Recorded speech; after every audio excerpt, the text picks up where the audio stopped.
Learning Objective A from Section 3.5 is to interpret output from a statistical program and/or calculator to carry out a hypothesis test.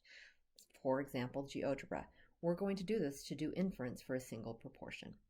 We've been told that 45% of all Reese's Pieces are orange, whereas 27.5% are brown and 27.5% are yellow. To investigate this hypothesis, some students counted the number of candies of each color in a bag of 500 Reese's Pieces. They found 198 orange candies, 155 brown candies, and 147 yellow candies.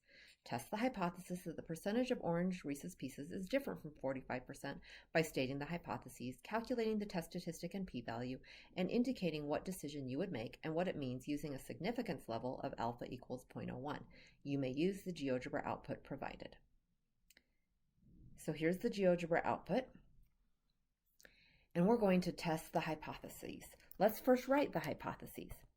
The null hypothesis is H sub 0, and we're talking about the population proportion P of orange candies, and we're looking to see if it equals 0.45 as claimed versus our alternative hypothesis, which is that the proportion is different from, so not equal to 0.45. You can see that's why the not equal button is highlighted in GeoGebra. The GeoGebra output gives us the test statistic. It's labeled down here as Z. So Z equals negative 2.4271 is our test statistic. And the p-value is also given right below it. It's labeled as p, so 0.0152 is the p-value. Our p-value of 0.0152 is greater than our alpha, which was given to us above, of 0.01. So since our p-value is not low compared to our alpha value, we do not reject the null hypothesis, and we do not have enough evidence to conclude the alternative hypothesis is true. Two memory tools to help you remember how to draw conclusions. P low, reject HO. So if the p-value is lower than alpha, you reject the null hypothesis. And all the nots go together. So in this case, that's our situation. Our p-value is not low, so we do not reject the null hypothesis.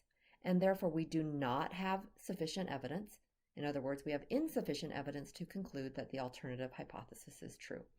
Insufficient evidence to conclude that the proportion of orange Reese's Pieces candies is different from 45%. This is also not statistically significant. Let's look at a second example. A survey of 2,306 adult Americans aged 18 and older was taken. Each participant was asked, have you donated blood in the past 2 years? A hypothesis test for the proportion of all adult Americans that have donated blood was then calculated. The output from GeoGebra is shown below.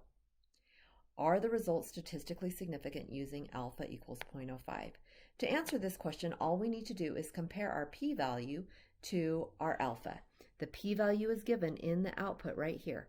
0.0093. That is lower than an alpha of 0.01. So if your p-value is lower, you reject the null hypothesis and you do have statistically significant results.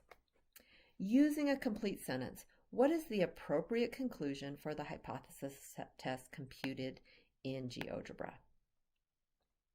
Well, our p-value is less than the significance level, and so therefore we reject the null hypothesis and we have sufficient evidence to conclude that the alternative hypothesis is true.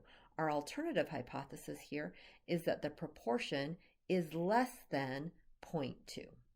We can see that from the GeoGebra output. So let me add in this conclusion.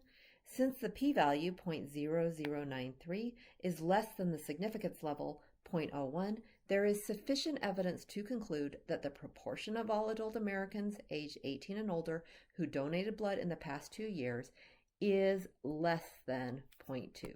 So that conclusion is based on these alternative hypothesis inequality and values that we can see in the GeoGebra output.